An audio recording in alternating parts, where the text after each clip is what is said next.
I never thought my quiet life would explode because of my own in-law. My name is Mr. Owen, and for years I believed family meant safety.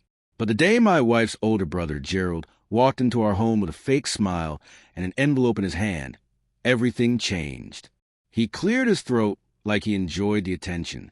"Owen, I hate to be the one to say this, but you and Anna need to vacate this house within 30 days.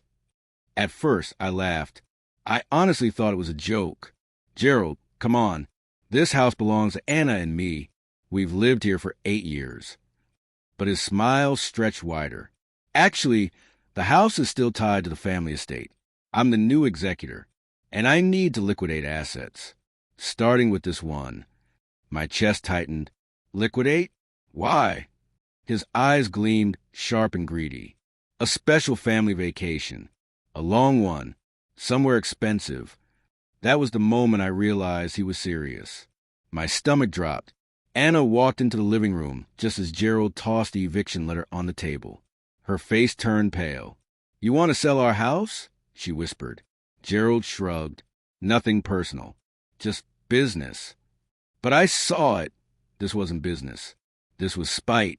Revenge for reasons I didn't yet know. And in that moment, I made a silent promise.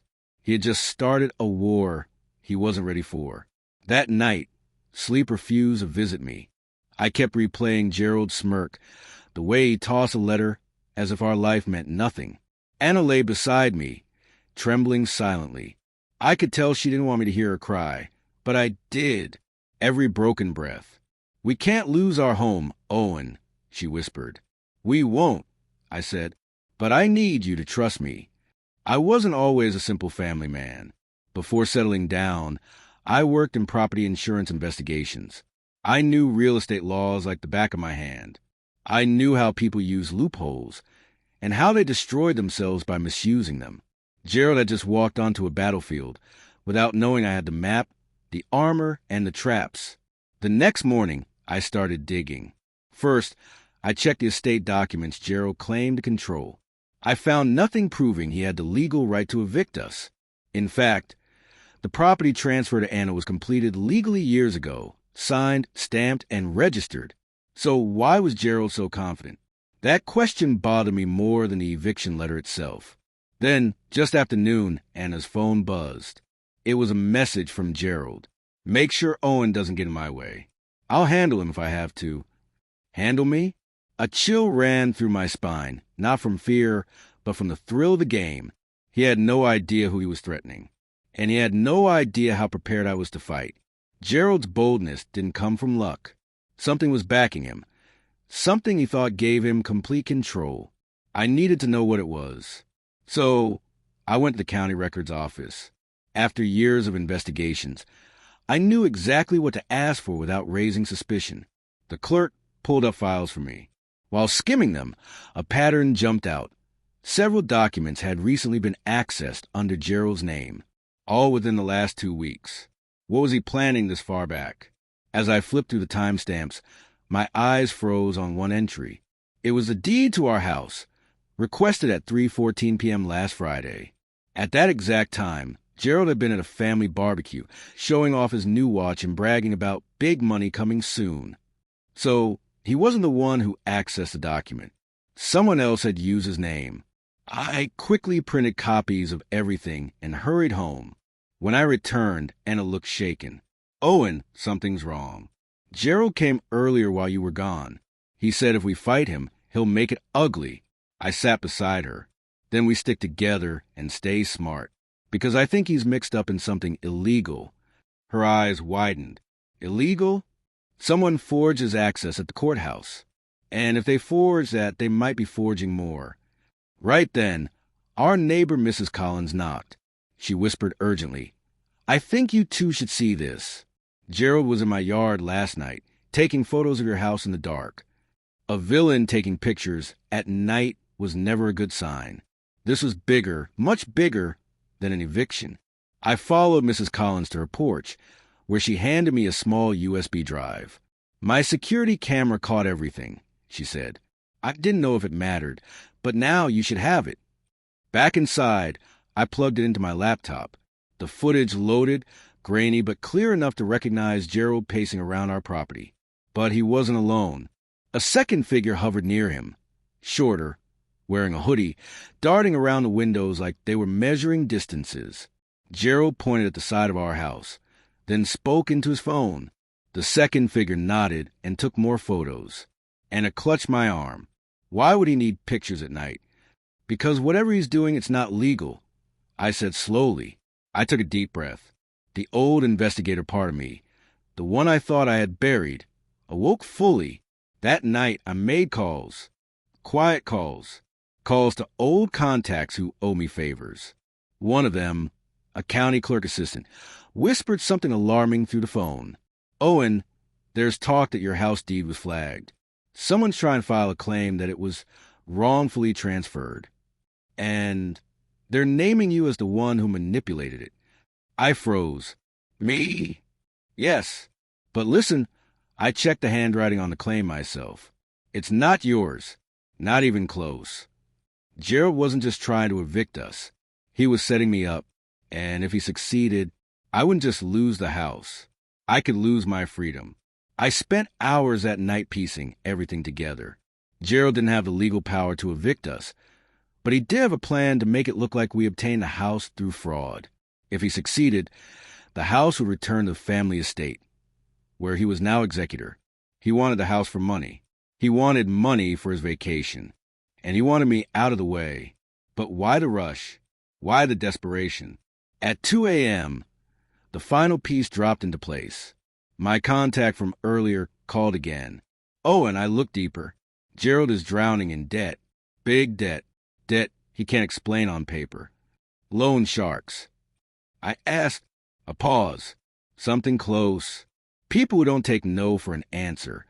Suddenly, Gerald's fear-covered arrogance made sense. He wasn't just greedy. He was desperate and dangerous. By sunrise, I had made my decision. If Gerald wanted a war, I would bring him a storm. I organized all the documents. Real deed copies, the forged claim filing, timestamp mismatches, and the night photo evidence. Then I backed everything up in multiple places. When Anna woke up, I sat beside her and held her hand. "We're not running. We're not hiding. We're going to expose him." Her eyes softened with trust, but worry remained. "Oh, what if he fights back?" "He will," I said calmly. "But this time we won't fight alone. Because tomorrow I was meeting someone who could turn the whole case upside down. And Gerald wouldn't see it coming. The person I planned to meet the next morning was someone Gerald hated more than anyone. Detective Harris, an old friend of mine from my insurance investigation days. He was sharp, fearless, and allergic to corruption. The perfect ally. When I arrived at the small cafe we chose, Harris was already there with a cup of black coffee.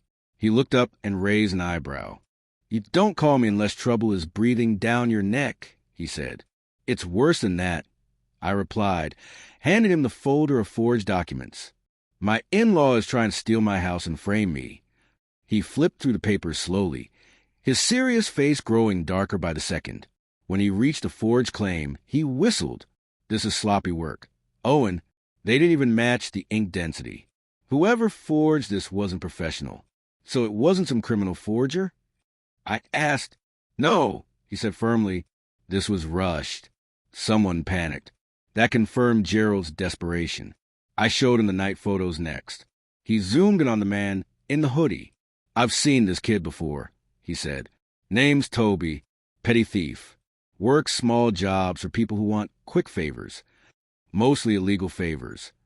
So Gerald was using street-level criminals. Harris leaned closer.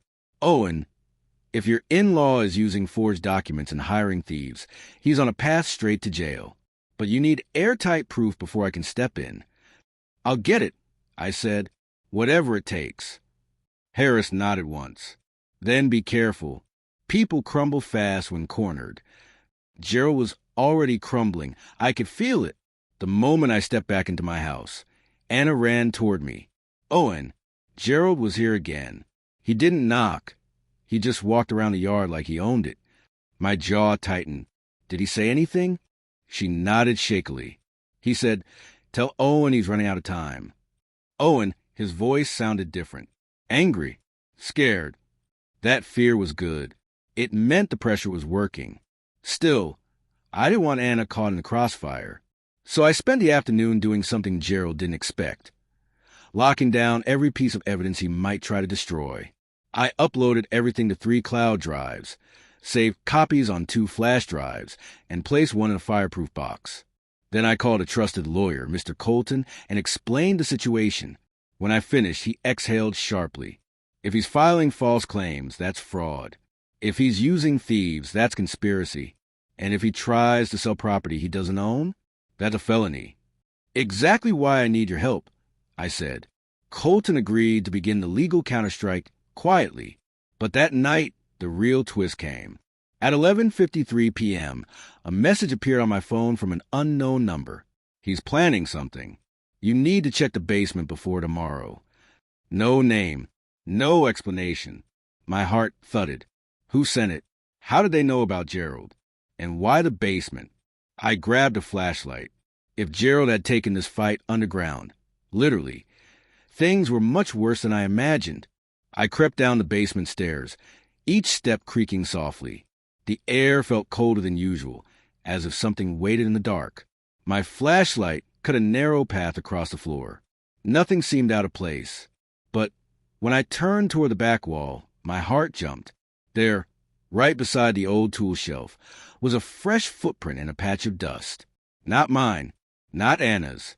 Someone had been here. I crouched down and took a picture. The shoe size looked small, too small for Gerald. Could be Toby, the thief Harris mentioned? My eyes scanned the shelves. At first, everything looked normal. Then I noticed a small box pushed half an inch out of line. I pulled it forward. Inside were folded documents. My hands shook as I opened them. Blueprints of our house, with notes scribbled by hand. Next to the basement wall was a circle labeled, "Weak point, easy access. Break here." They weren't trying to break into our house. They were planning to break through it. Suddenly everything clicked. Why they took photos at night, why they measured things, why Gerald was desperate. He wasn't just trying to steal the house. He was planning to damage the property, claim it was unsafe or illegally modified, and use that to freeze our ownership in court. A fraudulent demolition plan. I swallowed hard. Someone had warned me before it happened. But who? As I turned to leave, I heard a sound upstairs.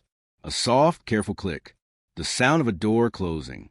Someone was inside our home. Instinct kicked in.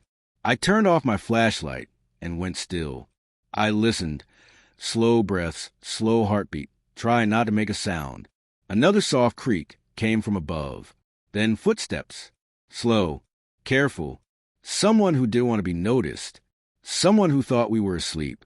I pulled out my phone and texted Anna upstairs. Stay in the bedroom. Lock the door. Don't speak. No reply, but the message showed delivered. I moved silently toward the stairs, keeping low. The footsteps crossed the living room, then paused at the bottom of the stairs leading to the bedrooms. My stomach tightened. They were going toward Anna. I couldn't wait. I moved quickly but quietly up the basement steps.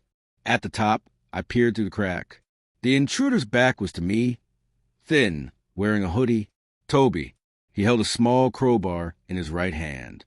I stepped out fast. Stop. He spun around, startled, eyes wide. I'm not here for trouble, man. With a crowbar? I asked. He backed away. Gerald said the house was his. He said you were squatting here. He paid me to check the basement for illegal repairs. A lie. Of course. And the break-in plan? I asked. His eyes flickered with guilt. That wasn't me. That was Gerald's idea. He said he had 1 week to fix everything before people came to collect money. Debt collectors. Very dangerous ones. Before I could ask more, Toby whispered, "You didn't hear this from me, but Gerald is planning something big tomorrow. Something to force you out." My heart pounded. Like what? Toby swallowed hard. He's bringing people. Toby didn't wait for my reaction. He slipped past me, sprinted out the front door, and vanished into the night. I locked the door behind him and rushed to the bedroom. Anna opened the door with fear written all over her face. "Who was that?" "A thief Gerald hired," I said, "but he told me something important. Gerald's making his move tomorrow." "What kind of move?" she whispered. I sat on the edge of the bed, thinking fast. Gerald was desperate, cornered, drowning in debt, and running out of time. That made him dangerous enough to do stupid things, like forcing his way onto property, destroying evidence, or even staging a fake inspection. Then it hit me. "That's it," I muttered. "He's going to bring fake inspectors. If he can get the house condemned, the county freezes ownership until an investigation is done. And if ownership is frozen, he can try to sell it quietly." Anna's hand flew to her mouth. He would do that. He's desperate enough to do worse. I stayed awake all night, crafting a plan. This time, it wouldn't be defensive. It would be a trap. By morning, everything was in place. Record secured, alarms set, hidden cameras activated, and Harris on standby. At 9:12 a.m., we heard the sound of multiple cars pulling into our driveway. Anna looked at me, terrified. "They're here." I squeezed her hand. "Good, because today is the day Gerald walks straight into the truth, and straight toward his downfall." The driveway trembled under the weight of 3 cars. Not 1, 3. Anna and I peered through the curtains as men in orange safety vests stepped out. Their vests looked official, but their behavior didn't. Real inspectors didn't arrive in groups of 6, nor did they walk like hired muscle. At the center of them stood Gerald, smug, confident, holding a clipboard as if he owned the world. He didn't know my cameras were already recording everything. I opened the front door before they could knock. "Morning," I said calmly. Gerald's smile stretched. "Owen, step aside. These inspectors are here to evaluate unsafe property risks. If the house fails, you and Anna must evacuate immediately." I noticed inspectors avoiding eye contact. Their tools were mismatched, and 2 of them wore cheap construction gloves still tagged. "Who sent them?" I asked. Gerald lifted the clipboard dramatically. "County Safety Department." "Great," I said, "because I called Detective Harris this morning. He's on his way." Gerald's smirk twitched. The men exchanged glances, nervous glances. "You called who?" Gerald stuttered. "Detective Harris." I repeated. "The one who handles fraud and property crimes." Gerald's face paled, but he forced a laugh. "Owen, stop with the games. Inspectors begin the evaluation." They hesitated. Hard. Then one muttered, "He didn't say anything about cops." Gerald snapped, "Just do your job, or you don't get paid." And that was the moment everything began to unravel. 2 of the fake inspectors walked toward the house, pretending to examine the walls.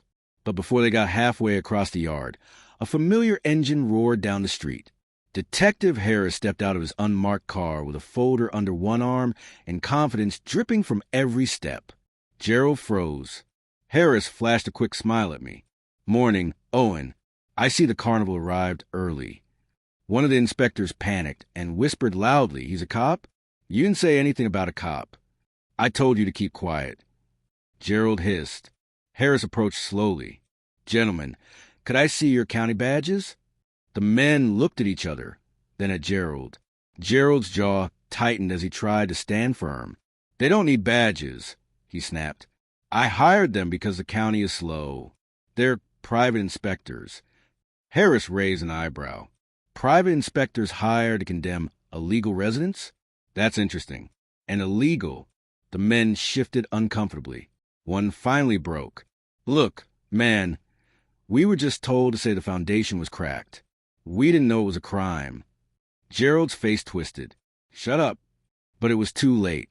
Harris stepped even closer. "Gerald, you brought fake inspectors onto someone else's property, attempted to initiate fraudulent condemnation, and filed forged documents last week." Gerald flinched. "Forged? I didn't forge anything." Harris held up photos of the forged claim. "Then explain why your fingerprints are on these." Gerald's mouth fell open. For the first time, he had no words. Gerald backed away like a trapped animal. His voice shook. "This is all a misunderstanding. I was just trying to smooth things out." "Smooth things out?" Harris repeated. By attempting fraud, breaking property laws, and hiring criminals? Gerald swallowed hard. Look, I had no choice. These people, those collectors, they want their money now. If I don't pay soon, I'm done. His fake inspectors widened their eyes. Collectors?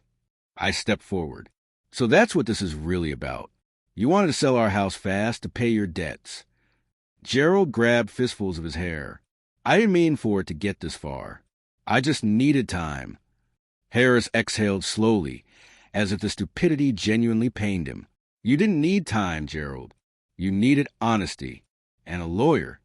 Gerald suddenly lunged toward the house, as if he planned to run inside, maybe to grab something, maybe to destroy evidence.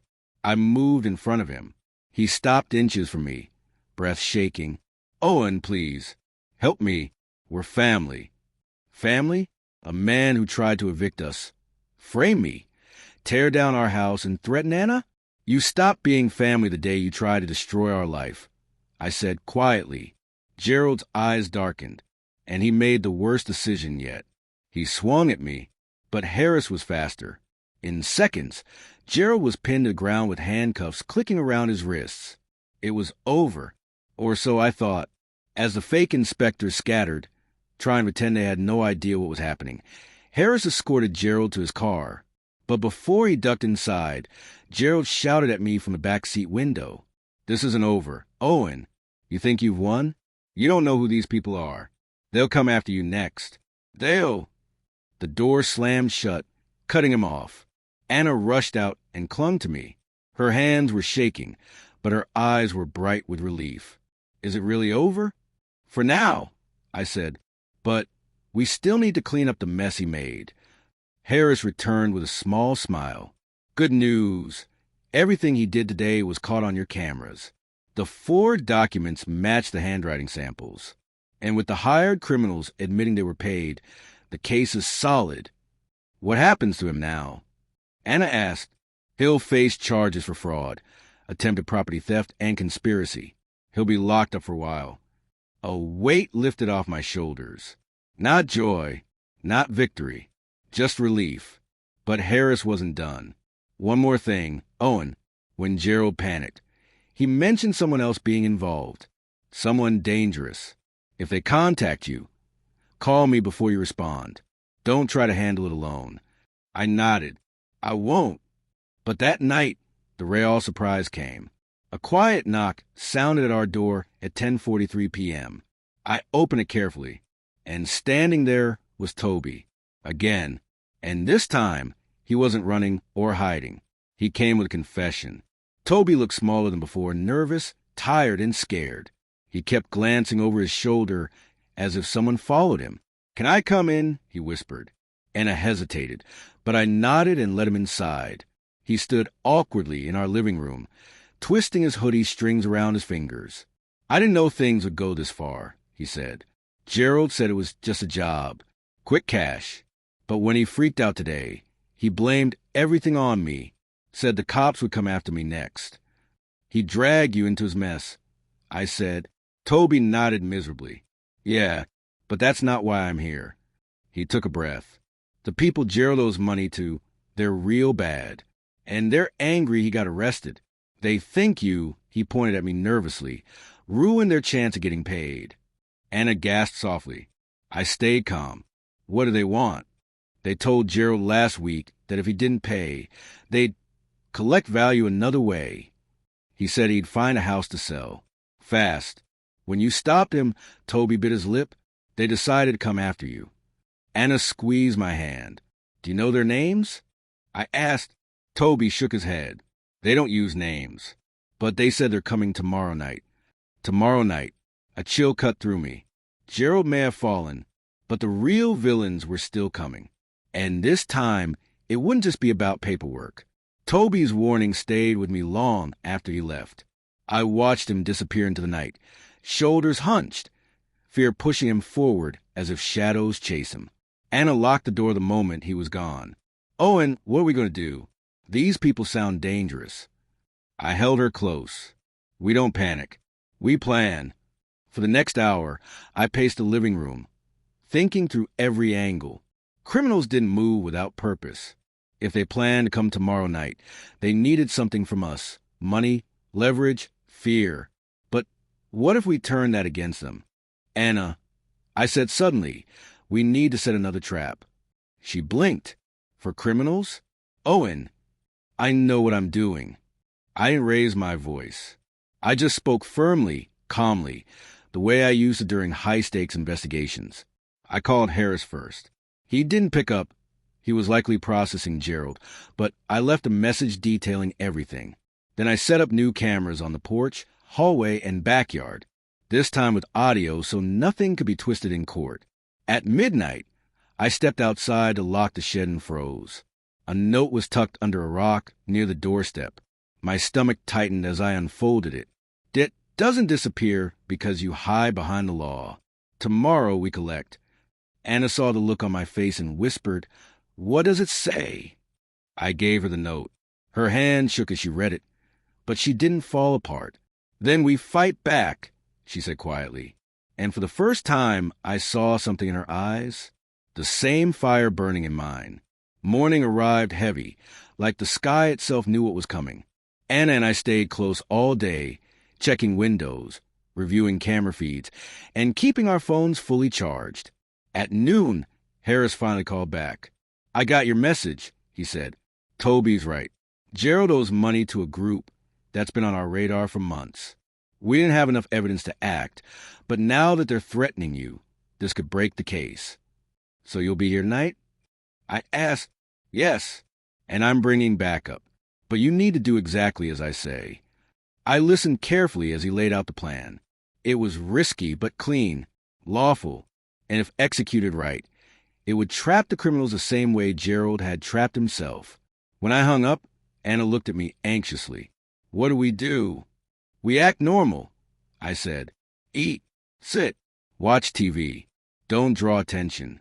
She nodded slowly, but even when she smiled, I could see fear poking through. By evening, a storm began to build outside. Thick clouds, distant thunder, wind brushing against the windows like fingertips. The perfect cover for criminals. At 9 p.m., there was a soft knock on the door. Not loud, not threatening. Gentle, too gentle. Anna and I exchanged a glance. I checked the camera feed. 3 men stood under the porch light, faces hidden by caps, hands in pockets, bodies angled like they were trying not to look threatening. The storm rumbled. I took a steady breath. "Showtime," I whispered. I opened the door only halfway, keeping my foot brace behind it. The men stood still, eyes shadowed. The tallest one stepped forward slightly. "Evening," he said. His voice was calm, too calm. "We're here to talk about a debt." "I don't owe you anything," I replied. "We didn't say you do," he answered, "but your in-law does. And when a man can't pay, his responsibilities fall to his family." Anna stiffened behind me. "That's not how the law works," I said bluntly. He smiled a slow, cold smile. "We don't work with the law. We work with arrangements." I kept my expression neutral. "What arrangement?" The tall man reached into his jacket. Anna gasped softly, but instead of a weapon, he pulled out a thin envelope and held it toward me. "This covers the debt," he said. "You pay, and we leave you alone. Your house stays yours. No more trouble. And if we don't pay?" I asked. His smile vanished. "Then trouble comes." I stared at the envelope. Its thinness told me the payment wasn't small. Debt like Gerald's ran deep. And criminals never negotiated in good faith. I took a slow breath. "Give me a moment to discuss with my wife," I said. He nodded. 10 minutes. I closed the door and turned to Anna. "They want us to pay for Gerald's mistake," I said. "Are we paying?" she whispered. I shook my head. "No, we're giving Harris exactly what he needs." And in 10 minutes, those men would walk into a perfectly built trap. Anna, and I stayed quiet until the 10 minutes were up. I needed the criminals to believe we were scared, cornered, considering their offer. Fear made people predictable, and predictability was my biggest weapon. When I opened the door again, storm wind rushed between us. The tall man waited with his hands clasped behind his back. The other stood slightly behind him, shadows blending into the night. "Well," he asked. "We can't pay the whole amount," I said. "But maybe we can agree on something smaller." His eyes narrowed slightly. "How much smaller?" "A quarter," I said. The second man scoffed. The tall one held up a hand to silence him. "And how will you pay it?" he asked. I looked him right in the eye. "With proof." He frowned. "Proof?" "Yes. Proof that Gerald committed fraud. Proof you might want, considering you need a reason to go after him legally instead of coming after us." A heavy silence followed. "You have guts," he said finally, "but guts don't solve problems." I stepped back. "Come inside. You want to see this."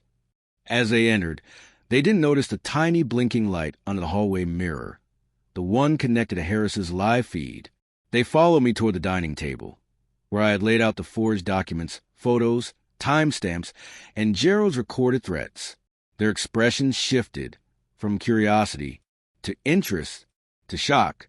"What is all this?" the tall man demanded. "Evidence," I said, "and you're about to be witnesses." Right on cue, footsteps sounded outside. Heavy, organized, police footsteps. The front door burst open with a single command. "Police, nobody move." The criminal spun around in panic as Harris stepped in with two uniformed officers behind him. Their badges flashed under the stormy porch light. The tall man raised his hand slowly. "What is this?" "A sting," Harris said, "and you walked right into it." The second man shouted, "We didn't threaten anybody. We were negotiating." Harris smirked. "Really? Because your entire conversation is recorded. Audio, video, and we have a lovely note you left on the Owen family's doorstep." The men's faces drained of color. The tall one glared at me. "You set us up." "No," I said evenly. "You set yourself up the moment you brought crime to my door." Officers moved in, cuffing their wrists as they protested. The room filled with tension, shouting, and the clink of metal. Then Harris approached me. "You did good," he said quietly. "Better than most people under pressure. You didn't just protect your home. You helped us catch a group we've been chasing for months." Anna grabbed my hand, relief flooding her face. As the criminals were let out, the tall man gave me one last look. Not angry, but defeated. "You're smarter than you look," he muttered. I didn't reply. When the door finally shut behind the officers, Anna buried her face in my chest. Tears, relief, exhaustion, release, fell silently. "It's over," I whispered into her hair. "It's really over." But even as I said it, I knew one final chapter remained. Gerald's. And soon I would face him behind bars. Not with anger, but with the truth he had run from the whole time. 3 days later, Harris called. "Gerald wants to see you," he said.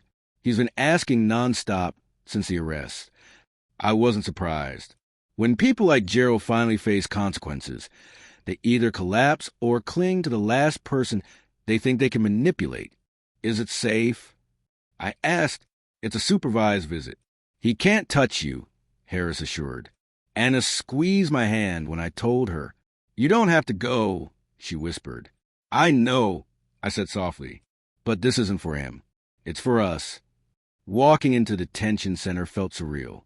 Cold floors, sharp echoes, a smell like metal and bleach. A guard led me into a room with thick glass, separating visitors from inmates. Gerald sat waiting, eyes sunken, hands shaking. When he saw me, he leaned forward desperately. "Owen, thank God you came." His voice was nothing like the arrogant man who once tried to evict us. He looked smaller, no fake confidence to hide behind. I sat calm, silent. Gerald pressed his palms to glass. "You ruined everything. Those guys, those collectors, are blaming me for the arrests. They think I snitched. They said when I get out, I'm dead. You created your own disaster," I said quietly. "All of it." He shook his head violently. "No. If you had just left the house, if you had just helped." "Help you commit a crime?" I cut in. "No, Gerald. I'm done cleaning up your messes." His face twisted, somewhere between rage and fear. "You think you're safe, Owen? You think they'll leave you alone?" I stood slowly. Yes, I said, because I faced them. You didn't. I turned to leave. Gerald's voice cracked behind me. Please don't walk away. But I did. When I got home, Anna was waiting anxiously. How did it go? I shrugged off my coat and exhaled. He wants sympathy, not accountability. She nodded slowly. Are you okay? Yes, I said honestly. For the first time in a long time, yes. We sat together on the couch, letting silence fill the room. For months, that silence felt heavy and fearful. Now it was peaceful, but the peace didn't last long. The doorbell rang. Anna tensed until I checked the camera. A familiar face stood outside, Mrs. Collins, our neighbor. She held a small envelope, like it was made of glass. Can I come in? She asked gently when I opened the door. Of course, Anna said. Mrs. Collins sat and handed me the envelope. This arrived in my mailbox by mistake. It's addressed to you. The envelope was plain, no stamp, no return address. Suspicious. I opened it carefully. Inside was a single sheet of paper. A letter from Toby. My stomach tightened as I read aloud. Mr. Owen, I turned myself in today. I told the police everything Gerald asked me to do. They said I might get a shorter sentence for helping. I don't want to run anymore. Before I go in, I wanted to say thank you. You treated me better than Gerald ever did. I hope your house stays safe. Toby. Anna's eyes softened. He did the right thing. I nodded slowly. Even in this mess, someone had chosen a different path. Maybe, I whispered, this is the beginning of everything going right again. I didn't know how true those words would be. Not until the next morning. Morning sunlight filled the house with a warmth I hadn't felt in months. For the first time, I walked downstairs without fear of what I might find. No threats, no letters, no intruders. Anna brewed coffee while humming softly. We were finally breathing again. Then the phone rang. I expected Harris, but the number was unfamiliar. Hello. I answered. A calm voice replied. Mr. Owen? This is Officer Delgado from County Court. I have an update regarding your property. My pulse quickened. What kind of update? The investigation is complete, he said. All forged claims against your deed have been dismissed. Your property ownership is now fully cleared and protected under special restriction due to the attempted fraud. Anna gasped when I repeated the news. It means, the officer continued, no one can file a claim against your home for the next 5 years without a judge's signature. You're safe. Safe. A word I hadn't tasted in so long. After the call, Anna wrapped her arms around me tightly. It's over, Owen. But there was one more surprise. Later that afternoon, Harris stopped by. He looked unusually pleased. You'll want to sit for this, he said. We did. He opened a file and slid it across the table. Gerald confessed, he said. Everything. The debt, the forged documents, the fake inspectors. All of it. He even named the men who pressured him. Anna covered her mouth. Why confess now? I asked. Harris sighed. Because he realized the only people who truly tried to help him were you two. I didn't know what to feel. Anger? Relief? Sadness? Maybe all of them. Days passed slowly after that conversation. Life returned to something close to normal. Coffee in the morning. Walks with Anna. Fixing the garden we had abandoned when things got dangerous. But even with peace settling in, I knew I needed closure. Real closure. So one afternoon, I drove to the detention center again. Not because Gerald asked for me, but because I needed this. When I entered the visiting room, Gerald looked surprised. His hair was unkempt, his shoulders hunched, but the anger was gone from his face. He picked up the phone on his side of the glass. I did too. I wasn't sure you'd come back, he said quietly. I didn't come for you, I replied. I came for myself. He nodded slowly. Yeah, I figured. We sat in a long silence. Finally, Gerald whispered, I'm sorry. The words hung between us. Not loud, not forced, not dramatic. Just broken. Honest. For what? I asked. For everything. The eviction. The lies. Getting you mixed up in my mess. I should have talked to you instead of all that. I didn't respond. He looked down. I'm paying for what I did. I know that. But seeing you walk away the other day, it hurt more than the cuffs. I swallowed. You didn't lose us because you failed, I said. You lost us because you attacked people who loved you. He nodded, tears forming. I'll try to change, Owen. For your sake, I said. I hope you do. When I left the facility, I felt lighter, not because Gerald apologized, but because I finally let go. 3 months later, our home felt like a new beginning. Anna planted roses around the front porch. I rebuilt the basement shelves, repaired the old cracks, and finally installed the security system I had delayed for years. Life didn't snap back to perfect, but it grew peaceful, steady, ours. One evening, Anna and I sat on the porch watching the sunset. The sky glowed orange and pink, soft and warm, like the world was finally forgiving itself. You know, she said softly, you saved us. I shook my head. No, we saved us. She smiled. I thought about everything we survived. The forged documents, the threats, the criminals, the betrayal, the fear, and the moment we refused to give up. I learned something through all of it. Strength isn't loud.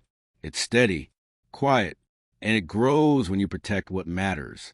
A week later, I received a final letter, actually delivered to the proper mail this time. It was from Gerald. Inside, one sentence.